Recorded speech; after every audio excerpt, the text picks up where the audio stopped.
بسم اللہ الرحمن الرحیم الصلاۃ والسلام علیکہ یا رسول اللہ۔ حضرت وہب بن مربی رحمۃ اللہ علیہ فرماتے ہیں، بنی اسرائیل کے اندر ایک بادشاہ تھا، اس نے محل تعمیر کروانا شروع کیا۔ محل جب بن رہا تھا تو محل کے بیچ ایک چھوٹی سی جھونپڑی آ گئی۔ یہ جھونپڑی ایک بوڑھی عورت کی تھی۔ بادشاہ نے اس بوڑھی عورت سے کہا، یہ جھونپڑی مجھے دے دو کیونکہ اس کٹیا سے میرے محل کا نقشہ خراب ہوتا ہے۔ بوڑھی عورت کہنے لگی، میں بیوہ بھی ہوں اور بے اولاد بھی ہوں، اور جب بیاہ کر یہاں آئی تھی تو میرے والد نے کہا تھا، بیٹی یہاں سے تیرا جنازہ ہی نکلنا چاہیے، تو چلو میں پکا ہوا پھل ہوں، تھوڑا وقت رہ گیا ہے، مر جاؤں گی، میرا کون سا کوئی والی وارث ہے، زندگی کی جو سانسیں رہ گئی ہیں مجھے یہاں گزارنے دو۔ بوڑھی منت سماجت کرنے لگی۔ بادشاہ نے کہا، نہیں نہیں، تو پیسے لے اور ہمیں خالی کر کے دو یہ جھونپڑی۔ بادشاہ اصرار کرنے لگا، پر بوڑھی عورت بھی ضد میں آ گئی اور کہنے لگی کہ میں نہ خالی کر کے دوں گی۔ وہ گھر کے اندر بیٹھ گئی۔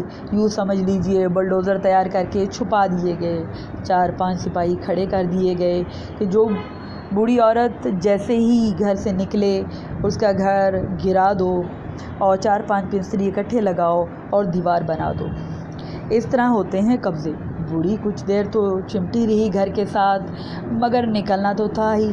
جب اس نے سمجھا امن ہو گیا ہے، بوڑھی باہر نکلی، اور جب وہ گئی باہر چند گھنٹوں کے بعد واپس آئی تو جھونپڑی گری ہوئی تھی۔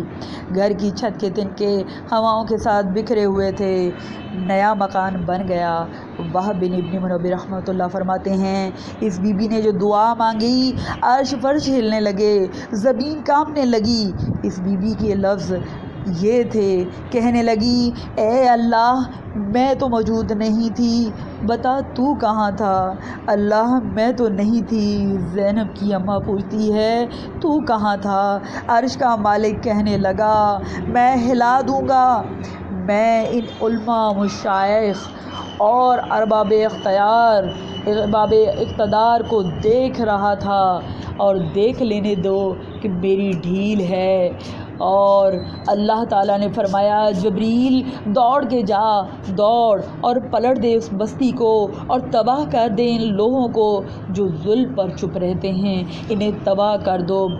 دنیا میں قتیل اس سا منافق نہیں کوئی جو ظلم تو سہتا ہے پر بغاوت نہیں کرتا۔ منافق بن کے جینا بند کر دو، مومن بن کے جینا سیکھو، ظالموں کے خلاف بولو۔ میرے عزیز کہتے ہیں، تباہ کر دیا گیا اس بستی کو، پلٹ دی ان کے گھروں کو، گھر کے گھر تباہ ہو گئے۔ یاد رکھو، عرش کا مالک کہتا ہے، میں تمہیں دیکھ رہا ہوں، ورنہ کوئی موجود نہ ہو، میں تو ہوتا ہوں، میں تو سارا کچھ دیکھ رہا ہوں۔ لوگو، اللہ کو غافل نہ سمجھو۔ الصلاۃ والسلام علیکہ یا رسول اللہ۔